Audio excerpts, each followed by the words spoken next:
Welcome to the latest episode of the Target Practice Podcast with Charlie Jewett and Bobby Alford. This show is for insurance agents who are ready to earn more target premium by growing their practices. In addition, Charlie and Bobby will share strategies on how you can elevate your business and provide an exceptional customer experience. Now here are your hosts, Charlie and Bobby.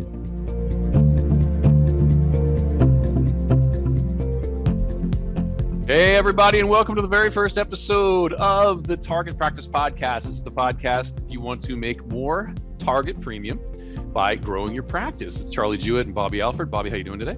I'm doing great. Excited for this one. This podcast has video and audio. So if you want to see the video, you can go to the YouTube channel, targetpractice.com, and find that. Now, we did an episode, kind of the introductory episode was long. It was, 30 minutes long. That's kind of the way we are. Talk, give as much as we are. But this is really episode number 1. And we're going to talk about the first of the 3 different categories that we're kind of using to choose what the 3 categories of building a giant practice, which is marketing, sales, and then kind of customer service, client retention, or kind of what happens after in our world after they say yes to signing paperwork. So there's that underwriting process, and then when they are a client, how do you take care of them, not lose them, keep them happy, get referrals, get future business? But it all starts with marketing, baby. This is where it starts. So before we get into what marketing is, I want to talk about my experience, just so you know that I'm not making this up. I'm not guessing at what marketing is. I started in 2005 with newspaper advertisements, filling a room for live seminars. I think without food at first. We certainly did dinner seminars, but there's seminars. I've done dinner seminars, tons of those. I've done buying leads where you really just buy people who've raised their hand and said they're interested in either annuities or life insurance. I did the newspaper ads. I have done TV in Hawaii. You can go to charlieontv.com and actually see those episodes where you can pay to play on a lot of television stations. You can actually pay to be the man or woman who looks like the expert on the morning show, and they ask you questions about retirement and you get to talk about it. It's awesome. Not cheap, just awesome. Like a Tesla, like a Rolls Royce. Not cheap, like your private jet. It's not cheap. It's just awesome, right? Radio shows are amazing. Some of the IMOs even have entire departments devoted to helping you as an insurance agent build a radio show or pay them to be a part of theirs. It's pretty awesome. Obviously, podcasts, my Renovating Retirement podcast takes care of our families very nicely from the people that listen casually and sell themselves on whether or not they'd like to receive information from us. Preset appointments. I don't actually like leads that much. Like, hey, here's a bunch of people that you can call and chase. It's important. How does anything else work? If you want to have the abs, you do the sit-ups, and you can break that down and say, I want to do 100 sit-ups a day. And you can break it down into 10 different times, or 33 and a half, 3 different times, or 50 sit-ups twice. I have right here in front of me. You can't read it because of the blur, but I have the 1, 2, 3, 4, 5, 6, 7 Spanish applications out of the 20 I'm using to learn Spanish. And what do I want to accomplish in the next 6 weeks? And what needs to happen by the end of every week for 6 weeks in all 7 of them. That's chunking down. The problem in the insurance industry is, what's the minimum movement? What's the sit-up? What's the next lesson in Spanish? Well, leads can be that. Calls, right? We've seen systems where it's like make 20 to 30 calls a day, measure who answers. And those responses back in the day where people did cold calls, that was easier to measure. I made 30 cold calls. Today, who do you call? Well, it could be reach outs on LinkedIn, reach outs on Facebook, it could be some sort of a outgoing something, right? Most people don't like cold calls, but preset appointments, the reason I gave that introduction is I truly do enjoy, if you're good at sales, you like this, I truly do enjoy when someone else sets the appointment. They either show up or they don't. My job, take the phone call, show up on the Zoom, sit in the office, wait to see if they show up or not. When someone is presented and I get to do my job, I like that better than chasing people. Does that make sense? It does. It absolutely does. So referral marketing and coaching, I've done Joe Stumpf. I've done Brian Buffini, which are both kind of back in the real estate days when I was a real estate agent and a mortgage, and I was a loan officer. I learned about those guys. There's some people that do this in the insurance world as well. There's one person, I actually can't remember his name, that I did his program. Then there's also Dan Allison, who does feedback marketing and focus groups. I think his systems are incredible. I don't get paid to say that. I think Dan's stuff is genius for feedback marketing and focus groups. Very inexpensive way to use time in a very effective way to build your practice. Dan says you could drop him in any city, and within a year, he'd be making six figures from strangers by just asking people, saying to people, hey, I want to be the best financial advisor in the entire city. Here's what I'm thinking of doing. What are your thoughts? What could I do better? People get exposed to what you're doing, and only one of two things can happen. They tell you what you need to change to make people buy, or they go, oh my gosh, I like this vacuum. Can I have one? Like he learned from focus groups in the industries that he was a part of. But very common for product manufacturers to have focus groups in the old days with housewives, today with anybody. Say, what do you think of our product? And as people experience it, they go, where can I get one? Or I'd never use it because I don't like this feature. And they literally, your potential customer tells you what you need to change to buy it. Genius, totally genius. It's just sort of an advanced referral marketing technique. Strategic partnerships. I hate them, but that's probably a character flaw. I don't like strategic partnerships. I'm the beta fish that does not play nice with other advisors because I know more than them, and I am annoyed that they're wrong and they're not kind when they learn that I'm right. I don't like that they're also a beta fish, right? So I'm not a guy that does strategic partnerships and finds a bunch of CPAs and attorneys and other people to send business. If you're relational, if you're a connector, highly social, you're that golden retriever or whatever. And we might talk about Colby's, even though I used a different reference. But if you're that happy-go-lucky, just want to have like a lot of realtors are social butterflies that get paid to interact with people. They've found an industry where you can just see lots of people and be out and about. Professional networkers. Professional network. That's like, I'm not a networker. You know me pretty well. Right? I'm a very skilled individual, but not at that, because I don't want that. I'm the guy you send for that.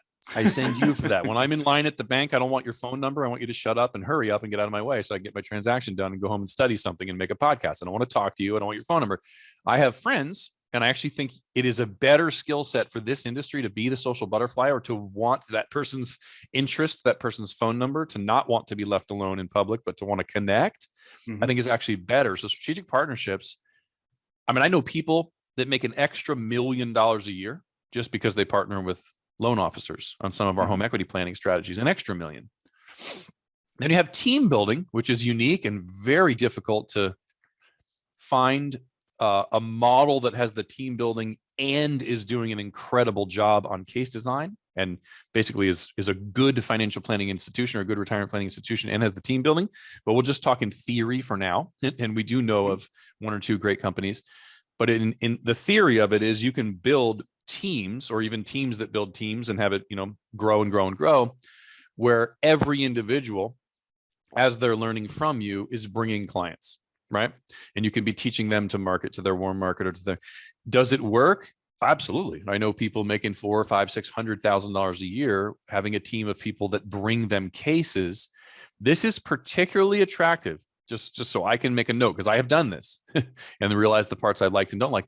This is very attractive if you want tons of client meetings, meaning if you want to be in that sales seat, Bobby, on Zoom or sitting in the office or whatever it is, you want to sit there and meet client after client after client after client and get them to say yes, take apps or give it to another team or hire a company like we do to take the apps. You know what I mean?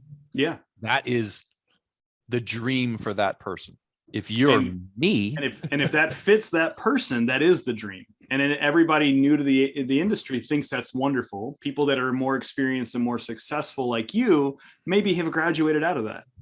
And there, but everything, and I won't hit this, but that does work as long as people like to have that role. And there's pros and cons to everything. Exactly. And so in that world, and that is most people, I believe. What I'm looking for in my world is to do all of the marketing and hand it to amazing salespeople, which is why we do what we do: recruit, train, and have all of our. How do we turn someone into an incredible closer and give them a system and blah blah and feed them leads? But for most people, when they look at their schedule, it's not 40 hours of meeting clients, so they have downtime. The seats of the restaurant aren't full. You're not at full capacity. What do we call that? I believe it's called big C, little O, like big capability, little opportunity. You want to flip that around, right? Yep. You barely have the capability to keep up with all the opportunity and all the leads. That's better, right? But honestly, most independent service professionals, like a loan officer, realtor, salesperson, insurance salesperson, insurance agent, are going to have more hours in the week that could be, money making hours that aren't full. Having people fill those slots with ready clients is awesome, right? Yep. I'm going to make a point here. Everything works. This is really important, because if you go online and say, do dinner seminars still work? Is buying leads good? It's like when your clients go, are annuities good? And they just hear everybody who's ever been angry about an annuity. You're going to hear, if you do any of those searches, you're going to hear from all of the agents who were not skilled enough in their sales process to make a profit, tell you what doesn't work. On the other side, since in 2005, I started with the merit planning process, mortgage plan, estate plan, retirement plan, insurance plan, and tax plan, which we'll talk about in the sales episode, the next episode. Being different, looking different, and letting the client choose, or the prospective client choose, that you'd be a better choice. Looking different and looking better and being the Michael Jordan of what you do, just being incredible, a badass, right? At sales, it doesn't matter why they showed up. I mean, dinner seminars, half the people, and I might be being generous, half the people in dinner seminar have their arms folded, their hearts are closed, their minds, there you go, thank you. Bobby's giving a visual for those of you listening on the podcast. He did a very good imitation of a grumpy old man sitting in a dinner seminar, ready to eat steak on your dime, right? So they're sitting there. There's books on being a plate licker, on how to live for free off of financial advisors. They're showing up without any intention, most of them, and buying from you. And I loved that. I would show up like, watch this, watch what I'm about to do. Just like Michael Jordan sticking his tongue out while he steps on your face and dunks over you. That was the way I approached it. When your sales process is that good, or your message is powerful, you've honed it. By the way, you've got to be in the industry you should be in. Some people discover they shouldn't be in sales, and they go to another part of this industry. Well, let me work in the underwriting department. Let me work in marketing. Let me work in customer service, and bringing back a sale from somebody where there's already trust, because that's a pastoral ministry. That's a caring for, not a persuading part of the business, right? But and that's actually as we've grown our business, and as you've grown yours, and we're growing ours together, people that are doing that and are in that choke point right now, because that is a choke point if you don't do it right. Going through and doing different personality tests to find out where someone will be most appropriate. Now we'll cover this as we talk through the other episodes, but that's very key to scaling your business rapidly. So that's something we're gonna dig into in further episodes, but that's something to think about. If you are better suited for something else, how do you grow around yourself? And that's something we'll dig into. Right. I think, my personal opinion, most people are going to run a business that's just them, and that is absolutely fine. And then if you look at the really big, ridiculously successful IMOs, they basically teach, you get to a certain size and then you hire your assistant, and then you get to a larger size and you might start hiring junior agents and using the Rainmaker model. All that's in the future, unless you're starting there right now. Can you run a business where you do the marketing, you do the sales, you do the paperwork, and you do the customer service? The answer is yes, you can make a ton of money. The reality, and I just want people to hear this, there's no way you're as good at all of those pieces of the business as you are at the other ones. Something is suffering. Yeah. And the client is not getting everything that they deserve. What have we learned from the housing industry and from the industry of manufacturing of vehicles? It is not best for one person to build a car from scratch and do all parts of it. It is not best to hire I don't even know what to call them, like a person, a carpenter. I don't know what we call the person, but to one person that comes and builds the foundation, but lays the foundation by themselves, then does the framing, there's an assembly line process where people work specifically on what they're good at, right? There's trades in the building industry. Is a financial plan a large process, a big process with multiple parts? Yeah. And guess what? You don't even control all the parts. You're dealing with big companies that don't care about your client, like insurance companies, right? And or the big company. Sets are very different. The skill sets are very different. So as you grow, let's say the very first move, you get to the point where let's say you don't want to do your own marketing. You pay somebody to do your marketing, you do the sales, right? You don't want to do your own scheduling or paperwork. You have an assistant, or you hire a company that takes that all off your plate. You don't want to do your underwriting. You don't want to do your working of your existing database. Joe Stumpf would call this the before, during, and after. After the sale, there should be a 20% yield. So every 100 clients should turn into another 20 deals next year. Every year you're in business should get easier. If you get 100 clients a year for 5 years, first year, there are 100 clients, you're not going to get that many referrals. Maybe, 5 of them come from referral, but let's say it's 100, that you just have to go out and find. Next year to get 100, there should be 20 from that first group. By the end of year 2, you have 200 clients already. There should be 40 in that third year, and you only have to find 60. 5 years into a business, you frankly should be able to put it on autopilot and retire and get 100 a year just from referrals from that database of 500. But guess what? Not if you either suck at the after unit or just are too busy to do it, because guess what?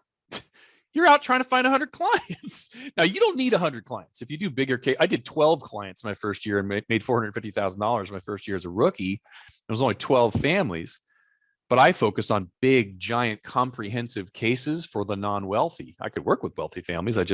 Normal folks is that's who I found in my early years. Now, you're from a different industry. I'm going on 18 years here. You're at 1 year, 18 months. 18 years and 18 months, buddy. What do you think of that? That's kind of cool. There you go. Right? I like it. 18 years, 18 months. So where did you come from? Military, corporate, everything. What was marketing? What do you think, before we get into like a definition of marketing, what do you think marketing was in the industries that you've been in? It's a good question. So for those of you watching the video, by the way, I want to throw this out. Charlie had done so many things that I made him make a list of all the things so he could bring it up for here. So he was reading. I know you saw him reading because I was laughing.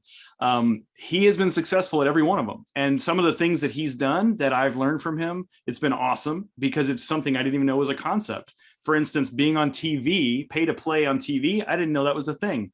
I thought you had to do a commercial for that. I even did experiments. I would experiment. I did cruises. I said, what would happen if I took families on cruises and I paid the entire thing and I had 5 days with them instead of meeting once a week for 4 weeks to get through the 4 meetings? Yeah. What if I had all the time, all the people, all the paperwork, everything that was needed in one place? And guess what? I did 3 of those and they all worked as well. And it does. It comes down, it will work if you can work it, right? But also if you have the soft skills or sales skills. Like sales cures all is the running joke in every industry, but it's true.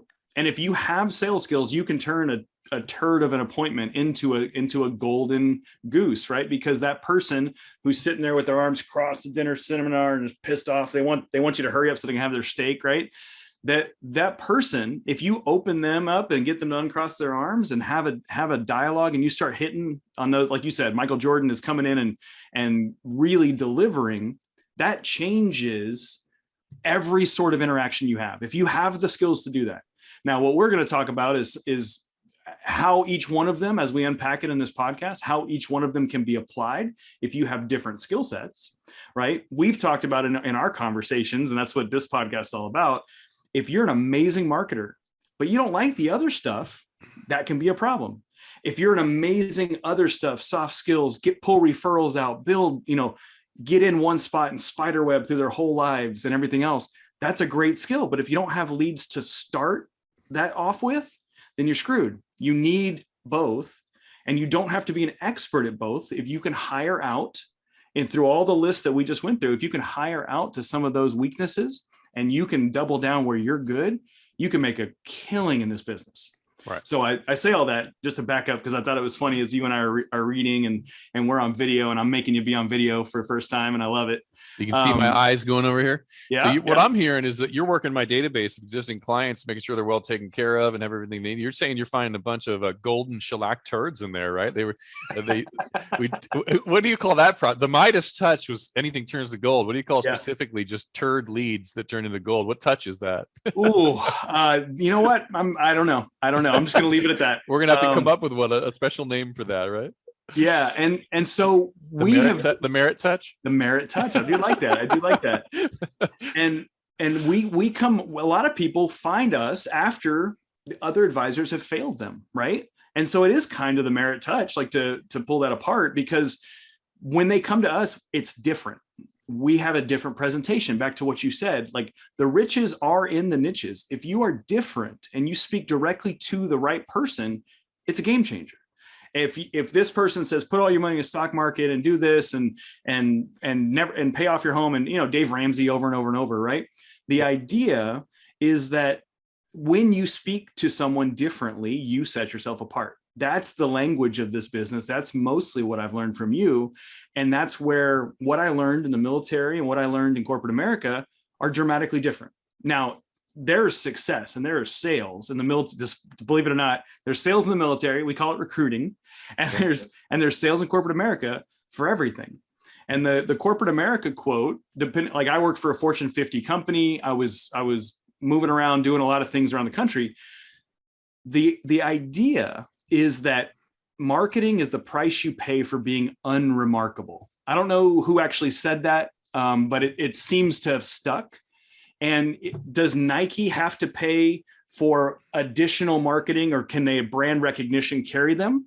Well, in a corporate world, I can say that marketing, you need to get your brand out there. In an entrepreneurial world, I would disagree with that. I think marketing is the lifeblood of a business. It's not what you pay to, it's not because you're unremarkable. It's because you have to create that flywheel in order to have the chance to sell something. In the Joe Stumpf program that I took a long time ago, the buyreferralonly.com. And I don't know what he's doing today. I haven't checked in a long time, but he used to have Dean Jackson, who's a very well-known marketer, come on and say, if you're a big giant company like Coca-Cola, the entire idea of branding is to get your name out there. When they're in the store and they're about to order, you want them to see a sign, or you want them to see it on the blimp and go, I want a Coke, whatever, right?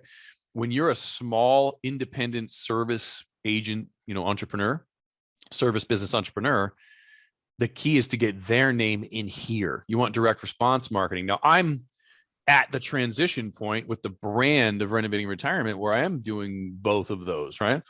So I do want the name out there so that I can get their names into your guys' world, the people that are on our team that we work with.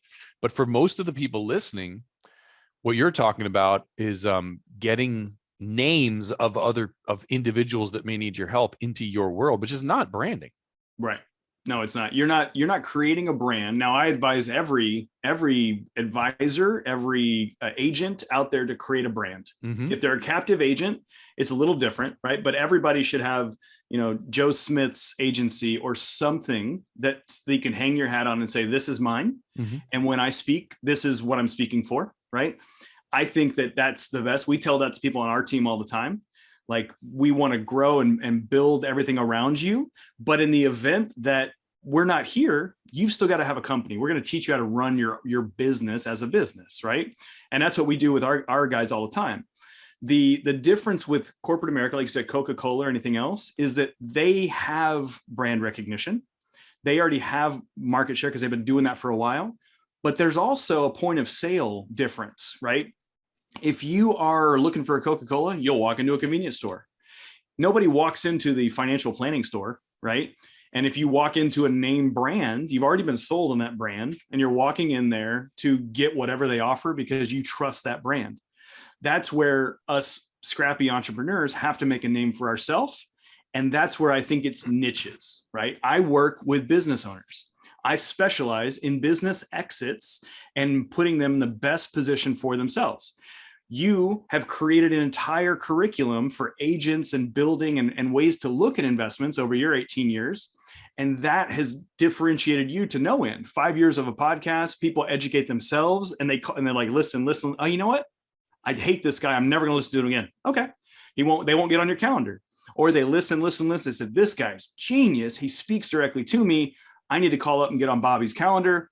And basically I'm an order taker once they have listened to you and they've been educated by you at their own pace. Not everybody else does that. Not everybody else has a podcast. And that's some of the things that we're going to talk about on here. If you want to create a podcast, we'll talk about that. We've talked about that in the marketing. Is like, you should outsource the part you don't like, right? If you're good at marketing, but you can prove that you're an incredible salesperson. Like if you go to Push-Ups Incorporated and say, I want a job doing push-ups, what's the interview? Do some push-ups. Some push-ups. Let's do some push-ups part-time, 4 hours a day of push-ups. Do you really like this? Okay, let's go 8 hours, right? You go through. Yeah. So the way that we, recruit or work with salespeople that think they're incredible is like sell, right? Show us you can sell. But we've sort of developed this theory and program over time that a lead is really somebody who's decided they don't want the market, moved all the money out, put it into the bank or credit union, and is sitting there waiting for a plan to be built. That's how you outsource your marketing. There's a lot of ways to do it, but one of the most aggressive ways, or my favorite ways right now, is if you're not good at marketing, outsource that, pay someone else to do that, and start the process after the client has already been through their divorce. They're like, I left that horrible spouse and now I'm in the market, baby. Let's go dating, right? The money has been moved. The decision to buy is not when they sign applications. It's when they move the money and fire the other advisor, and they make a decision. That's the retainer. That's the time they make this. So I'm just bringing this up as an example of one of the types of people that, well, I mean, I like the marketing. I actually like to just do one of them. Yeah. I can do the sales piece if if I just do preset appointments, or I can do the market. I don't know why I don't like to do both of them, but it doesn't matter. Right. And I'm not doing much of the sales. And just to clarify, the lead portion that you just described, that is what we call a lead. That is not what the industry calls a lead. Exactly. The industry calls a lead someone who, and this is not, like you said a minute ago, all of them work. Right. But just to make the terminology clear, a lead for the industry is someone who clicked a button, said, I'm interested, someone who raised their hand, put their name somewhere, and they bundle those leads up and sell those out, right? Those still work. You can buy those all day long and hustle and make it work, but that's not what you and I consider a lead.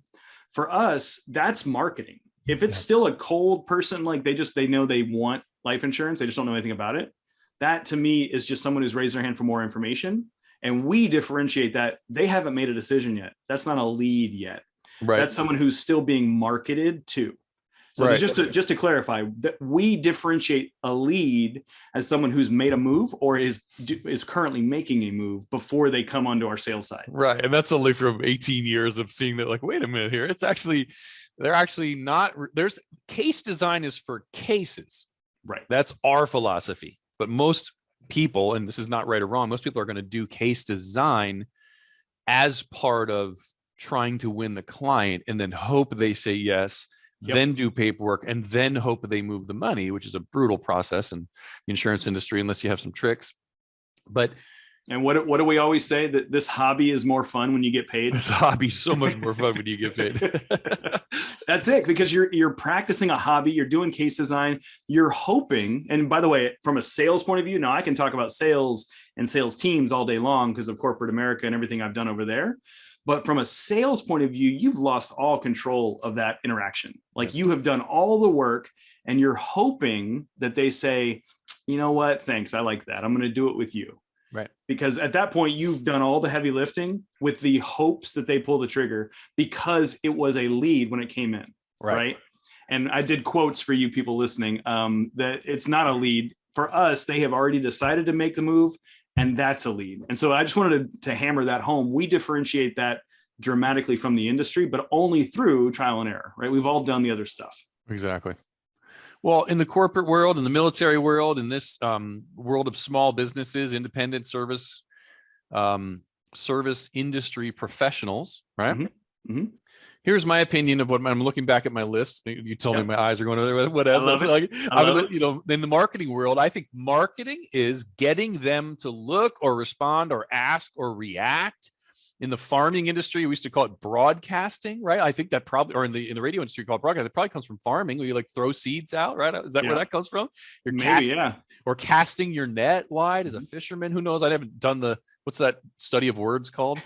I've been back studied the word broadcasting, but the idea is starting a conversation. Why don't we just say it that way? Right. Whether it's get them to walk into your store.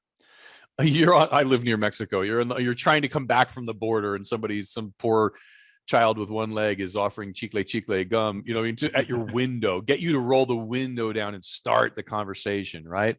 Online advertising, click on the banner, whatever it is, TV, make the phone call, remember infomercials? There were, Tony Robbins built his business on infomercials. It was like, get people to call the 800 number, right? To get whatevs, right? It is always about starting a conversation. And let's use the industry terminology. Now that's a lead. Mm-hmm. Hey, you can talk to me. You can sell to me. You can send me things. Maybe they're signing up for a newsletter or some sort of a drip campaign that you've built or whatever. But It's basically permission marketing. If you look at Seth Godin's book, Permission Marketing, you can now talk to me. It's a little crack in the door. Like I gave you phone number, the girl at the bar, the boy at the bar, right? Boy, it sounds creepy. The man at the bar or the girl at the bar that you ask for their number, they give you their number, right? You may reach out. It doesn't mean I'm going to respond. That's not a sale. It means I gave you the tiniest little bit of permission and you can market to me. You can send me a text. You can call me, whatever, right? So that's marketing. There's a million different ways to do that. There isn't right or wrong. I do think you can play golf full-time, fly first class on airplanes full-time. I have no joke at all. I went to Hawaii every month for almost 10 years and negotiated that because when you go to Hawaii, you have to fill out this stupid piece of paper. Everybody has to fill one out and they don't have pens.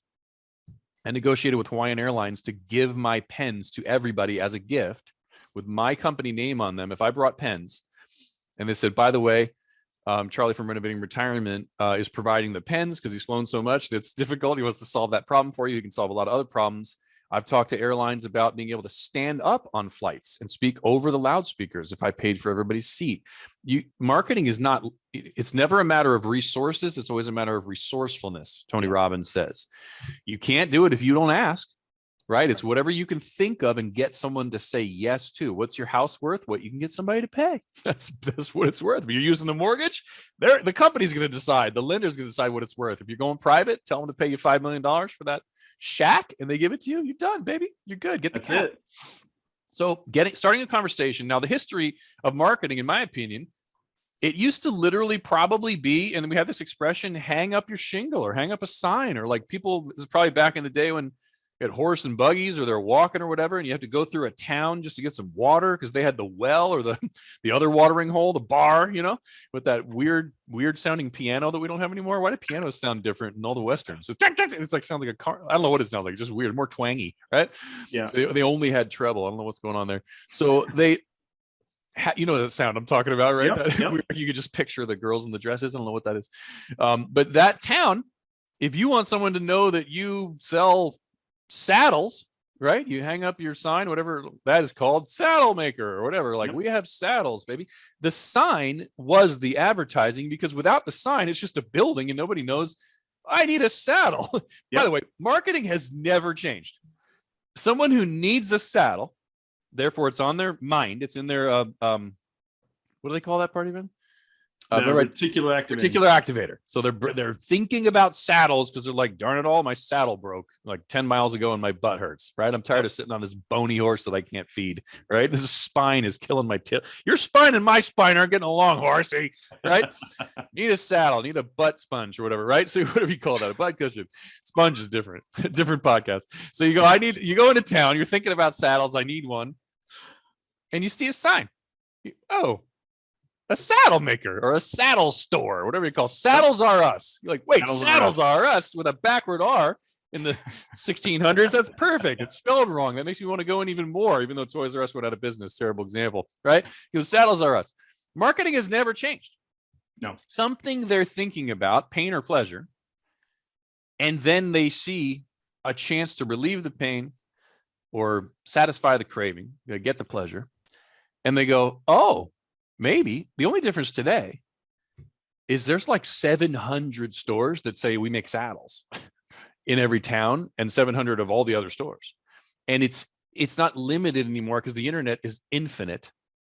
So it's not even, we don't have the limitations of structure, physical structure, and the size of the town and where your eyes can geography. Go. Yeah, you don't have that anymore.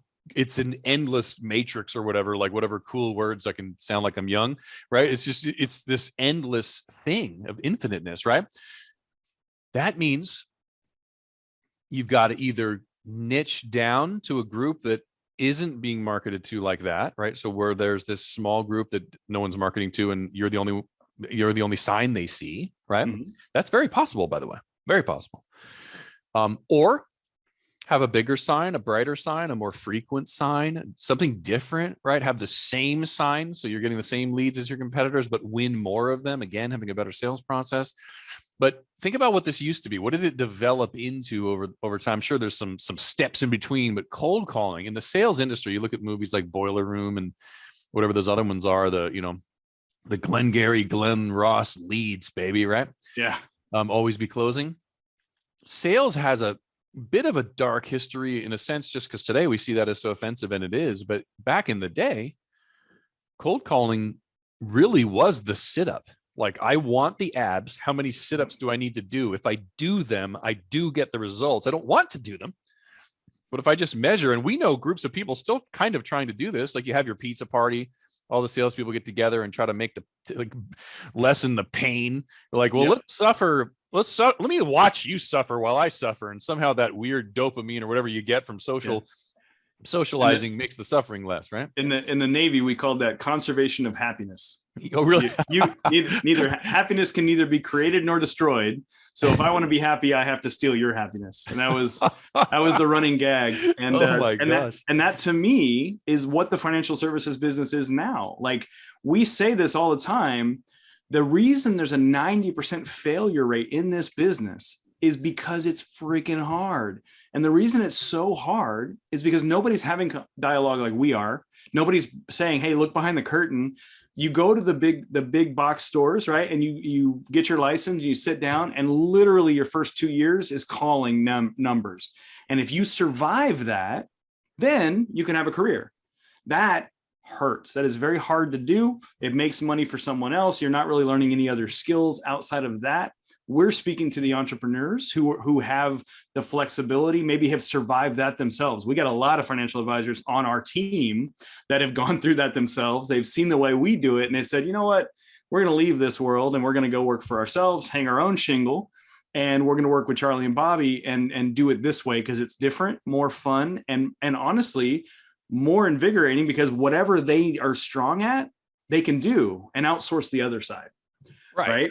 And that's the industry itself still cold calls and door knocks, in layman's terms, right? They still do that.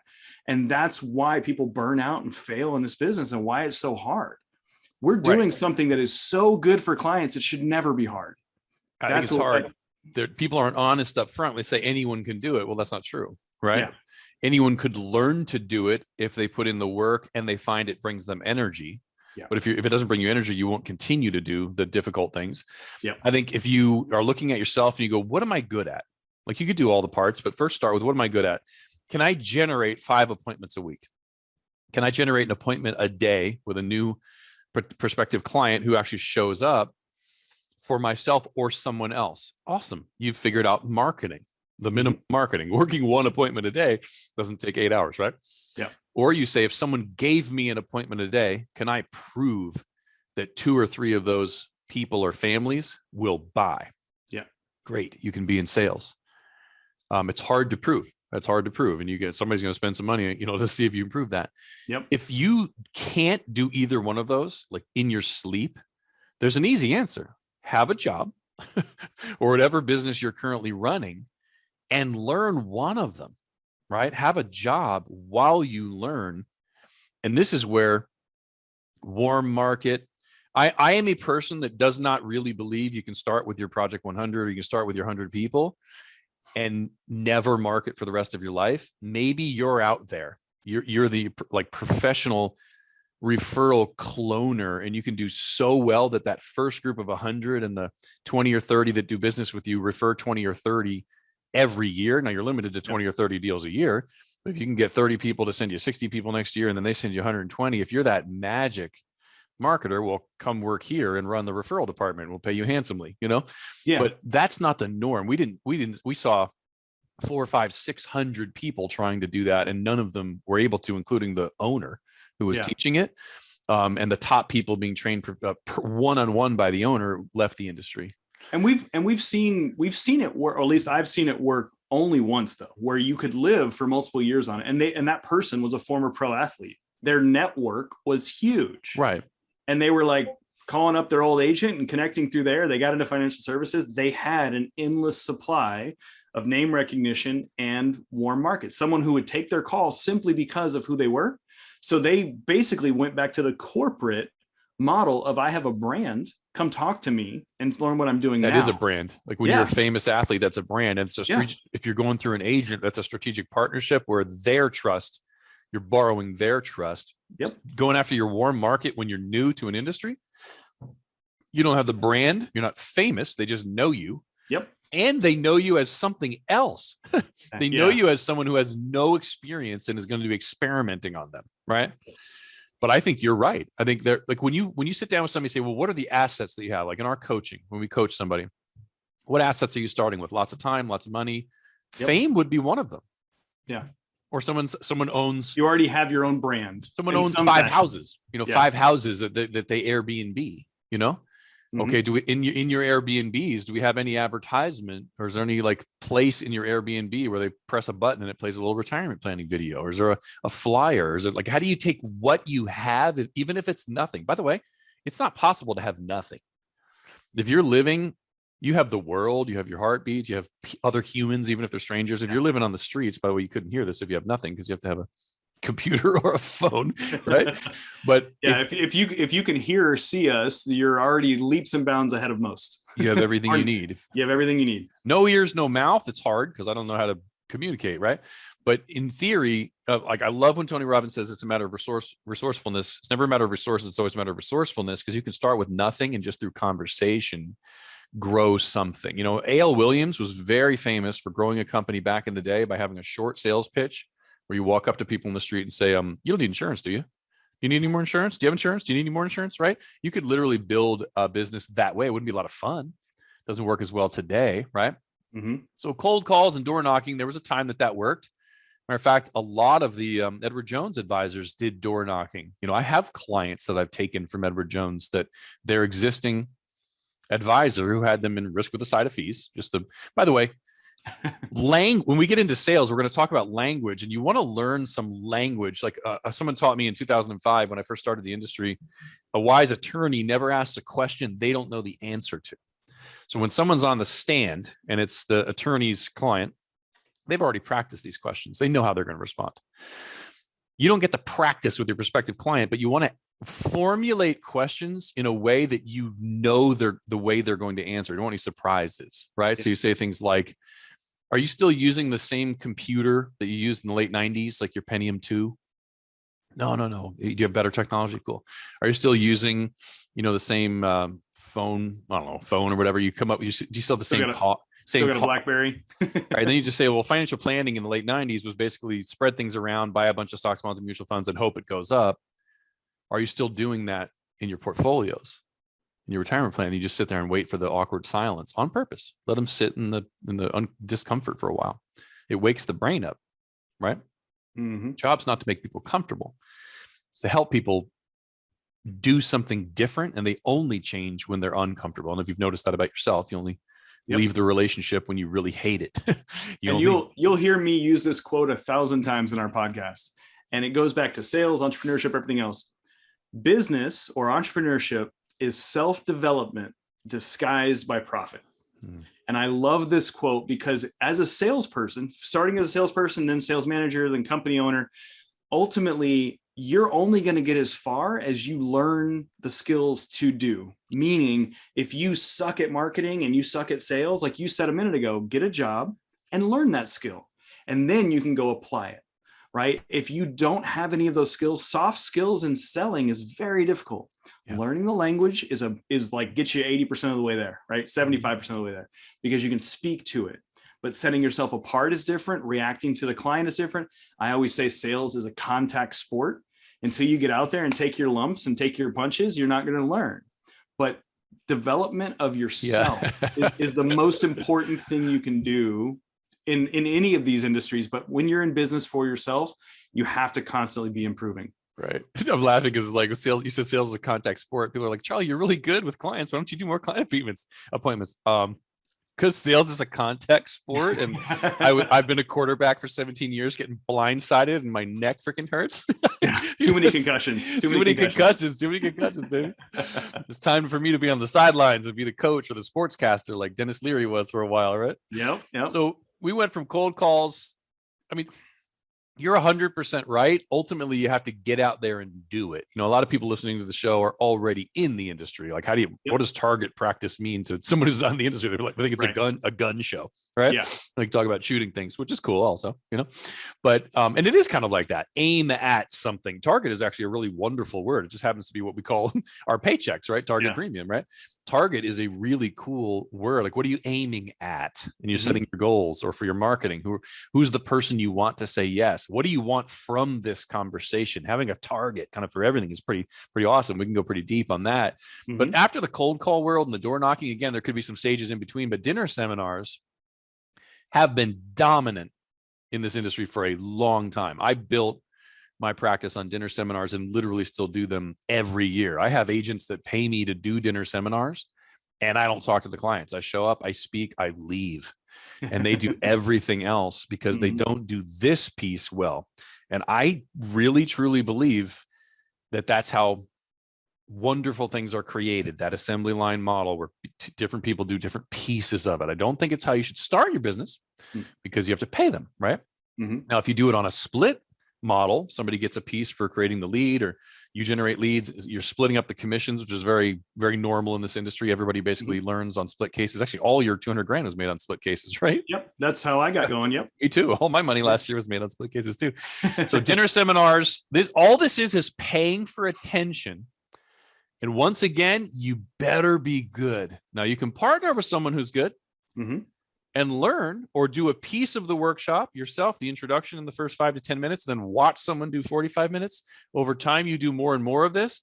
But this is one of those areas where if the sales presentation is good, the person doing the appointments, you will make money. Yes. Do less people show up than used to? Yes.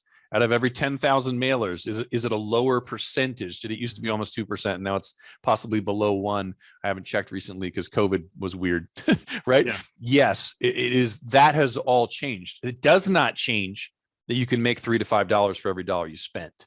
You don't measure investments on what they used to be. You measure investments on, do they still make me money? Do I get more back than I put in? That's a money machine. Right? Give it $1, it gives you $2. I like that. That's a business. That's a business, right? Or it's self-development disguised by profit, right? Disguised by profit. I think it was Brian Buffini. I'm going back a long time, so the words I might not have the same words, but I think he says, don't be an entrepreneur for what it does for you. Be an entrepreneur for what it makes of you, for who you become. Yep, same idea. Being an entrepreneur, right? And life's not about money. You have everything you could possibly need to be happy right now in this moment with nothing else. You just need you and your existence, and you didn't even give that to yourself. If you're really being honest, you've been given for free, without any effort, everything you could possibly. You have everything you need to have all the emotions that you think money is going to give you. That doesn't mean we don't build things. Because you can be a blessing to other people with that money. You can buy things, you can experience things, you can make choices, which is really the definition of freedom, I believe, is choices, right? Having choice.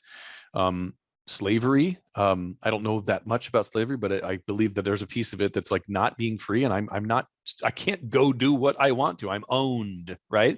Jobs can feel like that. We're in the business of liberating people from that.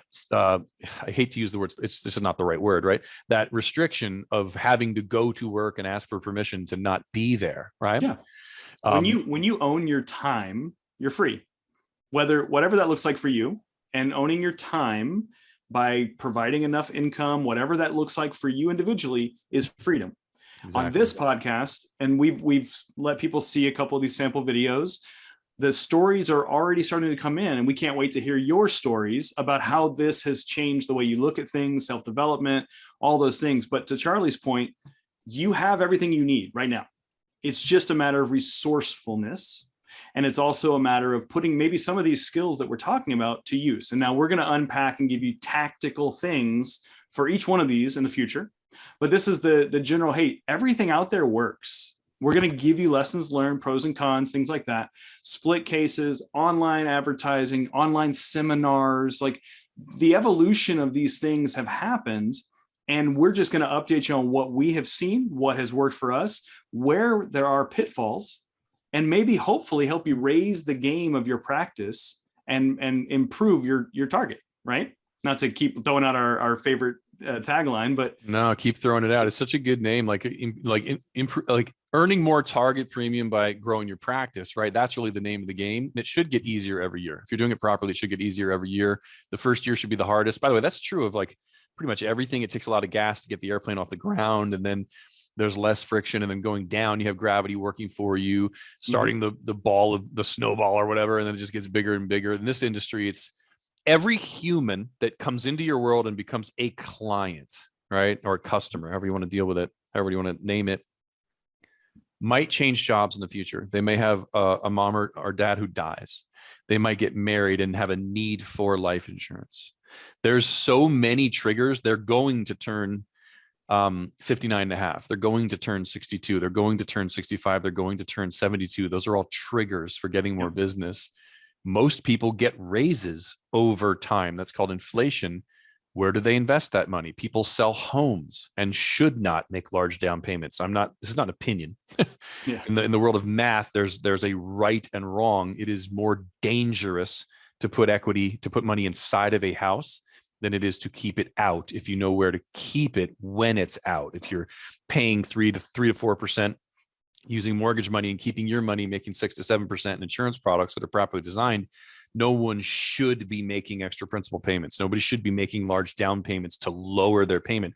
All of that is baloney, fake, false, ridiculous. And Charlie gets very motivated about that topic. Go to runitretirement.com, or maybe we'll put them over at targetpractice.com. You can have my free books on that called 2 Ways to Be Debt Free.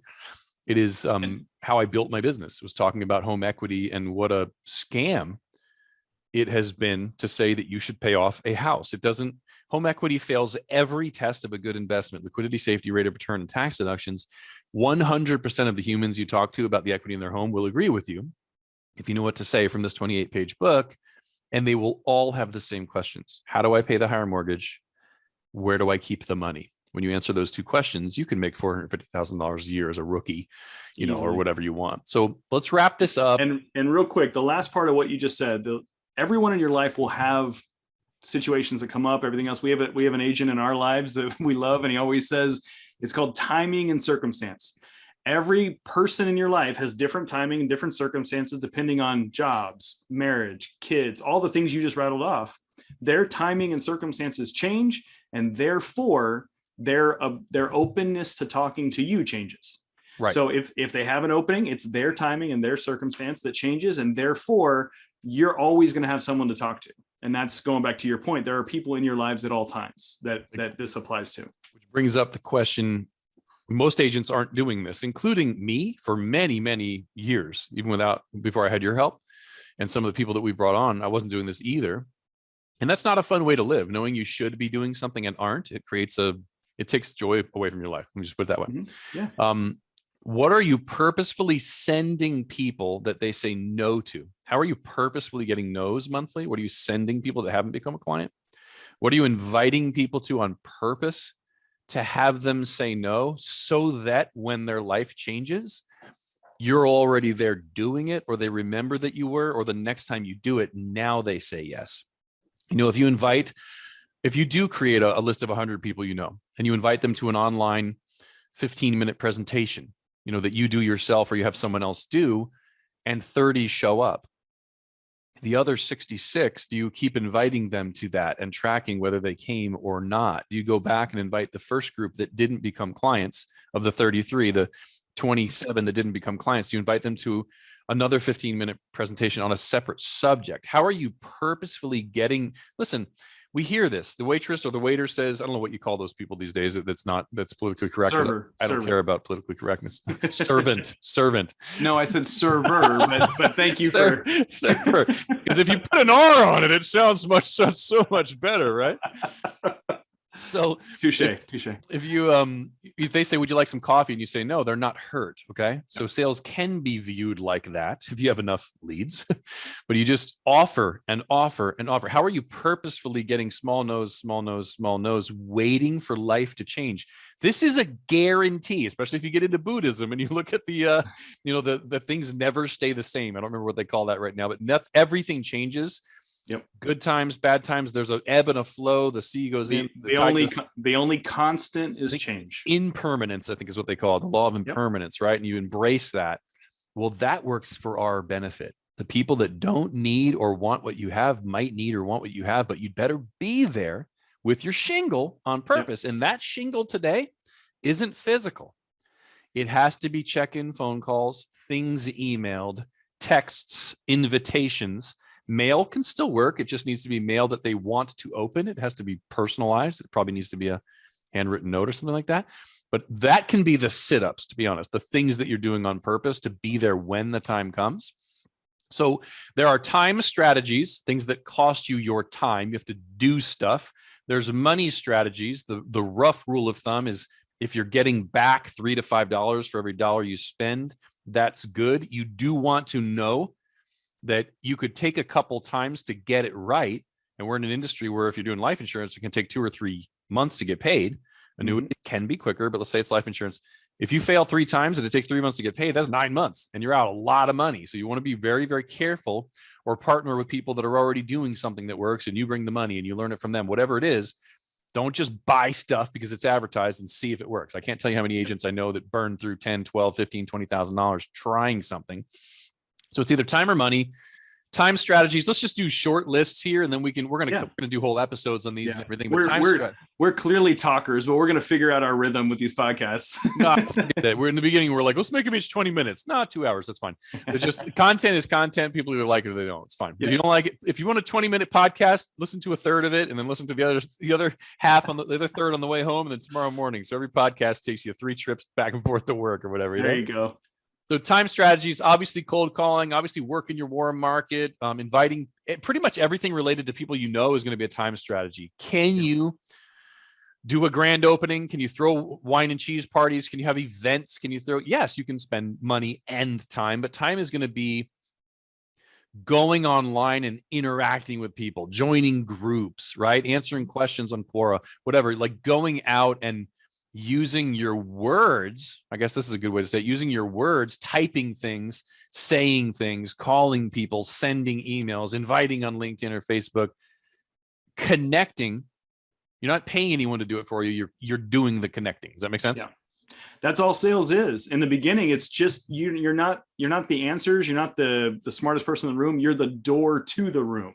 Yes. I want to bring you and introduce you to Charlie. You know, that's what I did for my first year in the business, right? And your leads came to me. We did split cases. My leads came to us. We did split cases. Like, that's how you get going, and you become the door and the connector. Now, to your point earlier, maybe that's not your strongest suit, in which case, Quora, putting content out, basically letting it be known to the people in your world, whether it's in person or online, that this is who you are. And this is not a beginner podcast, but this is what I went through, right? And so if you're not putting out marketing all the time and you already have a big practice, this will only make it better for you, right? If you're getting going, you have more time or more money, depending on who you are, and you can leverage what your skills are. And that's what we're going to talk through in the coming weeks and months. And ultimately, any of these practices can be put to use in your world, whether you're scaling an existing multi-million-dollar business or you're just getting going, getting your license and getting excited. That's my voice. You're hearing the new guy in the industry, right? But ultimately, if you're anywhere on that spectrum, you're going to come away from this conversation and all of our subsequent ones with knowledge, something you can apply. And marketers should be making $100,000 a year. Like, if you're setting up one appointment a week for a good salesman, good salesperson, one appointment a week, that's 50, 52 a year, whatever, you should be making $100,000 on your piece. If that's all you do is set an appointment and show up and learn from them. If you're the good closer, you're the person who's good, the good relator, the good person who's good at building rapport and getting the yes and winning the family, you know, having an appointment a day. Maybe you have 5 marketers that are feeding you an appointment a day. You're good at the closing, like the kind of people that I feed business to. They should easily be making $250,000 to $500,000 a year without a team. A team, if you're training other people, you're duplicating yourself, and you're part of that management and the recruiting or whatever it is. Sure, there's you can be making millions. That's fine. We know people who are doing it, but it should be $100,000 to $500,000 depending on where you fall. Don't be in sales or marketing if you can't get one person a week to look at something that doesn't cost any money that might help them. And don't be in sales if you can't get 1 out of 5 people you meet to say yes. And 1 out of 5 for a year, you're easily making $250,000 to $500,000 in the world. And this is in a world where they don't have to spend $1. The product has no cost. You're moving money from inferior to superior, and you want to learn how to talk about that. I mean, but I'm getting into the next show, but sales is so freaking exciting, so exciting to say to people, like, let's look at what you have and what you could have and just pick which one you like more. Yep. It's such a blessing to have been in the mortgage industry in a commoditized sale, apples to apples. You have 5%, rates are at 3.5. Do you want the lower payment or not? It costs you 13 signatures in about a month. You might hate every second of it, but it sucks for a month, and then you reap the benefits for as long as you can. You reap the benefits for 30 years unless I call you and say there's more benefits. Let's do it again. When you learn how to really compare, good news or goodnews.com. Let's look at what you've got. It's either perfect or it's not. If it's perfect, I'm going to pat you on the back. Great job. If it's not, I'm going to fix it for you, and we're not going to charge you a fee. When you learn how to sell like that and you can't close 1 out of 5, you're not a bad human being. You've discovered you shouldn't be in sales, and you need to move into a different industry or in a different part of this industry. Maybe you're not a closer. Maybe you're a nurturer. Maybe you're not an evangelist. Maybe you're a pastor, right? You're a shepherd. Move you into the after unit where you get paid to care for these beautiful families until they raise their hand and say, I just got an inheritance. I just changed jobs. I have more money. I hate my advisor now. I got a divorce. Just got a grandkid. You bring them back into the top of the funnel, into that's part of marketing. Customer service is part of marketing. It's this circle of life. And John, right? It just keeps going around, right? So I like sales. I don't know. Why am I in the marketing department? Well, sales crushed me. I'm the quarterback with a broken neck. Sorry. Money strategies would be today. Money strategies. Yes. Dinner seminars still work. Now we have webinars without dinner. You'd better be good or partner with somebody who's good. If you're not even getting that connection and giving them a steak, in the restaurant, the food is literally giving them chemicals that make them feel good. And the law of reciprocation, you've given a gift and they feel obligated at a soul level, which is how we've discovered that humans are, right? At a soul level, they feel like there's an obligation. You don't get that on a webinar. You've given nothing. Everyone gives information. You don't look different, right? But nothing has changed. That if you're good, the person you're partnered with is really good, and you go, I don't know, like, here's what you've got. Let's look at what you've got and what you could have. And if it's better, we'll switch you. And if it's not, we'll leave you alone. You know what I mean? Then you will get leads. You will get raised hands. Okay. Most investing strategies today are going to be, how do you get their name in here? Get them on a webinar, get them to ask for the report. We do Facebook advertising to generate our leads.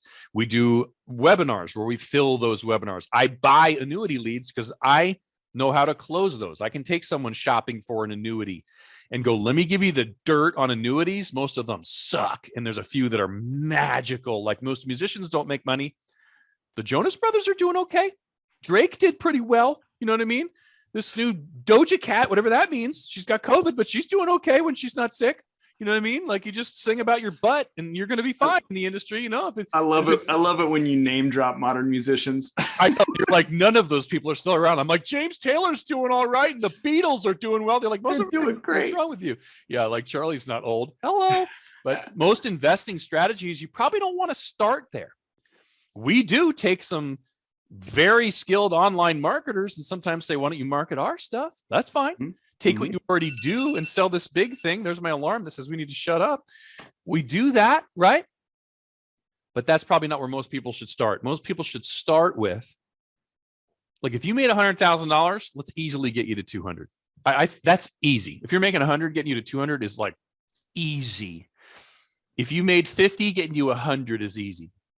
If you've never made any money, we want to try some things, give you other techniques to discover which part of this business you should be in, right? Or you can do that on your own, doesn't matter. But it may not be as easy because you haven't proven that it works for you yet. But you do want to try some different things because you don't want to keep doing the same thing if it's not even made you $50,000 a year. And if you're on the other end of the spectrum where you have an agency, essentially a large team, and you're making $5 million a year, but you've never done what we do in the merit planning or home equity planning, which is some of our niches, that adding that to your existing market will blow up, in a good way, will blow up your income. So that is, no matter who you are on the spectrum, this will add value, and it will certainly add money to your pockets, really, bottom line. And if you've never had another objective agent go through your book of existing clients looking for business, if you've never had someone who, I don't know what it is about our existing books of business, like a coder can't see their own mistakes. Someone can look over the shoulder and be like, there it is, right? Yep. Spouses do this all the time. It's incredibly annoying, right? But you don't see clearly. I don't see clearly. I have someone else work my book of business. If you've never had someone else come in and say, can you make money on me? Can you go into my mine where I found all the gold and see if there's more, or you come out and say, I found diamonds, right? Yeah. If you've never done, again, good news or goodnews.com, they come back and say, you're perfect, man. You've done everything possible. No one can be improved. That's not the norm. The norm we see is somebody finds 10, 12 cases and you make $100,000 from people that already trust you. That's it. Aren't we seeing that? Aren't we seeing that? Oh yeah, no, that's absolutely. You handed me your book of business, said go through it, and we have now positioned 2022 for just that to be another 6-figure revenue stream. One case was $67,000. One client, $67,000, because I discovered the annuity was 10 years old. Mm-hmm. It doesn't have increasing income. There's no penalties. We can roll it to an increasing income annuity because she's 57. So she still has, I think she's still planning to work for another 8 years. Yeah. And so I basically doubled her income and gave her increases if the market ever goes up or down. And so that's a $67,000 that I wouldn't have found on my own, or wouldn't have found without this philosophy of let's review things. Absolutely. Absolutely. And in the next couple of podcasts, we're going to be going through those. So we're going to end this today, but hopefully you've been able to take away some nuggets from how we view this industry. We're going to go through in the next podcast, like a few others, about what just blew my mind about how the financial services world works. And you've probably had the same questions. And as Charlie and I have built our own thing and what's going on our side, we're going to show you so many things that work. And we get very passionate about sales. Charlie is clearly a master of language. I am good at growing and enabling sales teams, not just people, but sales teams to grow. And so creating that structure, we can talk to both ends of that spectrum. And that's where we'll probably go long again, but we're going to love every minute. We'll go along every time. So if anybody wants to talk to us, either Bobby or myself, reach out to Bobby at targetpractice.com. Bobby's the normal way, BOBBY, right? Bobby at targetpractice.com. And just reach out. Tell us about your business. If you're trapped in a captive agent model where you have to sell your company's stuff, that's difficult. If you want to know how to liberate yourself and get free and be independent, if your business isn't growing like you want to, if you're not sure which part of the business you should be in, if you have a huge book of business but want to make twice as much, if you just want to talk, reach out, Bobby at targetpractice.com, and then we will talk to you, because this is what we do. We like to. This is what we do. All right. Next time. Bye now.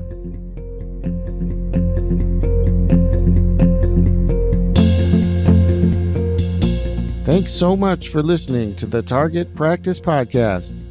We hope you enjoyed the episode. And if you have time, please subscribe to the podcast and consider rating and reviewing the show. We'd sure appreciate it. And for show notes, resources, and to connect, shoot on over to targetpracticepodcast.com. Thanks again for listening, and we'll catch you next time on the Target Practice Podcast.